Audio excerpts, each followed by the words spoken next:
At the start of the movie, Sook-hee, a highly skilled and trained female assassin, enters a hallway. She kills numerous people with her gun and knives. She then enters a room where she kills the boss, Park, and his henchmen using her combat ability. However, as she tries to make her escape and goes outside, she's surrounded by cops. Meanwhile, an agency has been tracking down Park and his men. In the next scene, we see that the agency is monitoring Sook-hee in a CCTV camera, as she has just annihilated Park's gang. We learn that they're after a certain hard drive. The gang's chief says that Sook-hee might be of their use, given her exceptional assassination skills. Sook-hee is then shown in a room in an unnamed facility. She opens her eyes but then falls unconscious. She's drugged and is given plastic surgery. While recovering, she has a flashback showing an unnamed man. The man is training her for a breath-holding exercise underwater. When it's time, the trainer warns Sook-hee to come out of the water, but she doesn't respond. Hence, he orders his men to quickly rescue her. Sook-hee isn't breathing anymore, so the trainer thinks she's dead. However, just after a while, she suddenly opens her eyes and starts to breathe again. Turns out she was just teasing her trainer. This shows that Sook-hee is very good at holding her breath. The movie then shifts to the present, where the facility authorities are waiting for Sook-hee to regain consciousness. When she doesn't respond, the authorities decide to discard her. Sook-hee realizes this is the opportunity for her to strike, so she attacks them and escapes the room. When she's surrounded by more people, she holds one of them hostage and threatens to kill him with a knife. Next, she runs down through corridors, jumping from room to room to find the exit door. However, she only stumbles upon a strange group of people. Some are practicing ballads while others are learning cooking. All of these people only tell her that she cannot leave the facility. When attempting to escape, Sook-hee comes across a makeup room, where a woman tells her that she knows the way to the exit door.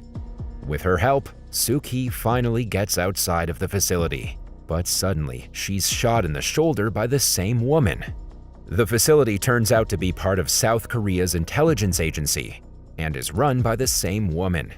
The name is Chief Kwon-sook. When Sook-hee regains consciousness, Kwon-sook tells her that they've given her a new start and have faked her death. Kwon-sook further mentions that they've given her a new identity and name, Chae Yeon-soo.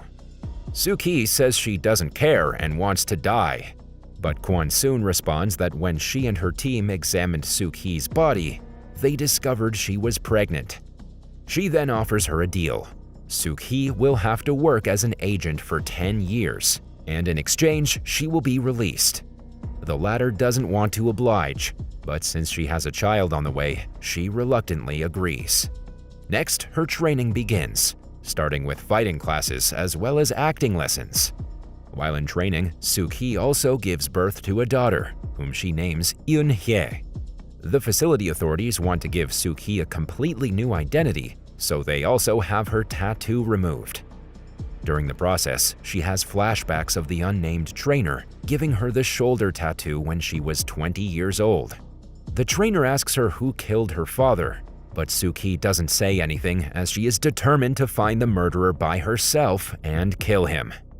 Another flashback occurs, and we see Sook-hee as a highly skilled and trained assassin trying to kill an old man with yellow teeth. Sook-hee is captured, and while beating her, the old man tells her he did not kill her father. Eventually, her trainer arrives and shoots the old man, freeing Sook-hee. The flashback continues, and we see Sook-hee as an 8-year-old girl, trained to load a pistol by her trainer. Back in the present, Kwon-sook gives Sook-hee a folder with the info for her first assignment. As assigned, Sook-hee finds the target in his home and wrestles with him for a while. When she kills the target, she looks up to see a young girl on the stairs. This triggers a flashback to 7-year-old Sook-hee, seeing her father being killed. She is hiding under a bed and doesn't get a look at the killer's face. However, she does hear him whistling an eerie tune. When the man comes back into the room, we're shown that this person is Jung Chun, the old man with yellow teeth. Jang Chun was a friend of Sook-hee's father. Turns out her father had stolen a diamond.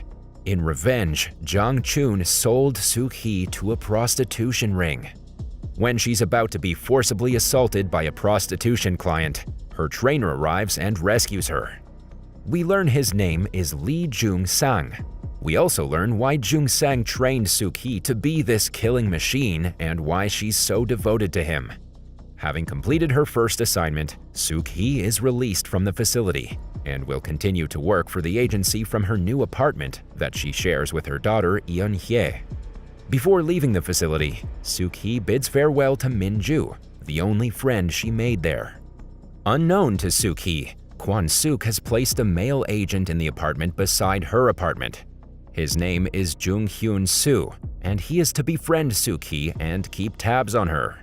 Kwon-sook also has her men install security cameras around Sook-hee's new apartment.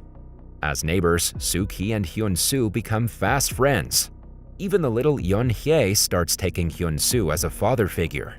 After a few meetings with each other, Sook-hee finally asks Hyun-soo out.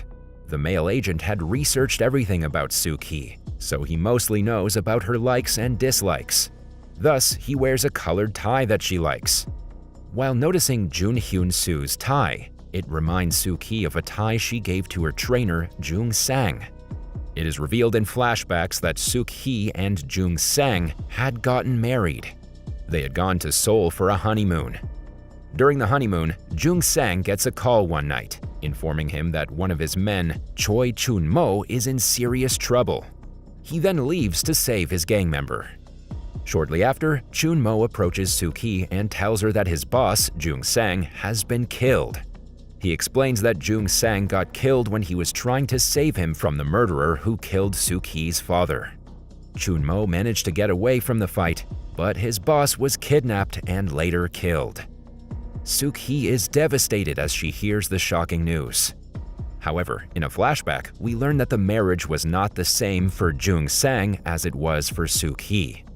She says that she's willing to let go of her thirst for revenge if she can get married and live a normal life. Jung-sang realizes that his trained assassin would no longer be of much use, so he sets up an act. He stages a wedding with her and pays people to attend the wedding, and while on their honeymoon, he fakes saving Choi Chun-mo and stages his own death.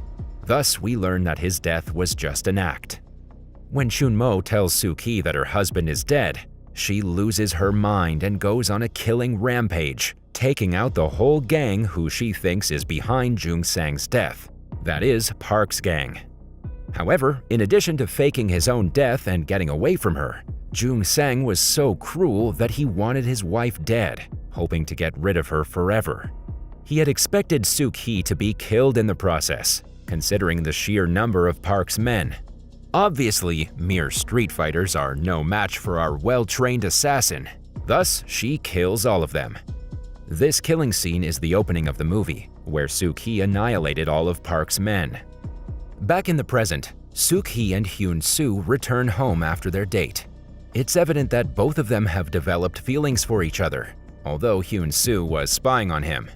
Before entering her apartment, Sook-hee reveals that her husband died years ago. The pair then expresses their feelings for each other and share a kiss. Just then, Sook-hee gets a call from Min-ju, who has just got into an accident. She rushes to her friend, only to find out that Min-ju was just lying. She's actually here for her first assignment and needs Sook-hee's help. For her assignment, Min-ju has to retrieve a mobile phone from the target. The two women disguise themselves as restaurant servers and approach the target. While Min-ju distracts the target, Sook-hee attempts to get his phone. Sook-hee succeeds in stealing the phone, but she's soon caught. The target and his men discover Sook-hee and Min-ju's real identity as spies, so they attack them. In the ensuing fight, Min-ju is injured very badly. Overcome with vengeance, Sook-hee transforms into her assassin form and attacks the opponents with all her might. However, she's overpowered by the men, so she carries Min-ju's lifeless body and goes outside. Just then, Kwon-sook arrives at the scene and learns of the situation. She tells Sook-hee that they cannot hope much for Min-ju as her injury is fatal. Sook-hee begins wailing helplessly, realizing that her only friend cannot be saved. Setting aside her emotions, Sook-hee retrieves the phone from her target and kills them as per Kwon-sook's order. Elsewhere, it's revealed that the information from the phone has documents about Choi Chun-mo, who has now become a gang leader. At the movie's start, when Sook-hee had gone to kill Park's men, Chun-mo was the one who stole the hard drive. Kwon-sook and the agency are worried that since Sook-hee knew him, she may be a double agent. In the following days, Sook-hee continues to live at the apartment. The love between her and Hyun-soo deepens, so they plan to get married soon. Sook-hee reveals her marriage plans to her agency chief, Kwon-sook, who also agrees to arrange the wedding for her. However, Sook-hee has to work for the agency until her daughter is 15 years old. The agency has also figured its next target for her. Kwon-sook wants to do an assassination from a wedding catering company, so decides to arrange a wedding between Hyun-soo and Sook-hee from that company. In the next scene, we see that the agency pays people to attend the wedding. Meanwhile, Sook-hee in her wedding gown aims a rifle out a window at her target. She fires 2 shots but misses the target due to his constant movement. When she zooms in on the rifle scope to have a clearer vision, everything around her pauses for a moment. Her target is none other than her late husband, Jung Sang. Sook-hee can't kill him, shocked that he's still alive. In the meantime, Jung Sang tracks the location from which the shots came and identifies Sook-hee. Later, he follows her to a restaurant and confronts her with his gun. However, Sook-hee pretends that she doesn't know him. Jung Sang takes off but manages to tape a conversation between Hyun-soo and Chief Kwon-sook, where the former is reporting to her about Sook-hee. The following day, Jung Sang sends the taped conversation to Sook-hee. The conversation reveals that Hyun-soo is actually an undercover agent, assigned to keep tabs on her. Sook-hee tears up and begins to cry because of the betrayal. She starts wondering if Hyun-soo ever loved her. In the next scene, the agency takes Sook-hee into custody after learning that she was in touch with Jung Sang. Elsewhere, Jung Sang's gang gets to Hyun-soo and Yoon-hye in the apartment. Hyun-soo tries to tell Jung Sang on the phone that Yoon-hye is, in fact, his own daughter, hoping that all the killing will stop. However, Jung Sang doesn't care, and he orders Hyun-soo to kill the kid in exchange for his own life. Hyun-soo tries to fight the gang, but is knocked unconscious and left with the little girl and a bomb. Next, Jung Sang stages a rescue of Sook-hee from the agency's custody. As she reaches her apartment, she watches as the bomb goes off. Hyun-soo jumps out of the apartment with Yoon-hye in his arms. Sook-hee helplessly runs towards them, but the jump leaves Hyun-soo severely injured. Holding her daughter in her arms, Sook-hee tries to awaken her, but to no avail. Sook-hee bursts into tears as she watches her family die. As she tearfully asks Hyun-soo who's behind all of this, he tries to catch his last breath and tell her the truth, but sadly, he succumbs to his injuries. Sook-hee thinks it's the work of the agency. In the next scene, we see her confronting Kwon-sook, but the chief finally reveals the bitter truth to her. Hyun-soo had found Jang Chun, the old man with yellow teeth, who is also Sook-hee's father's friend and got to know everything.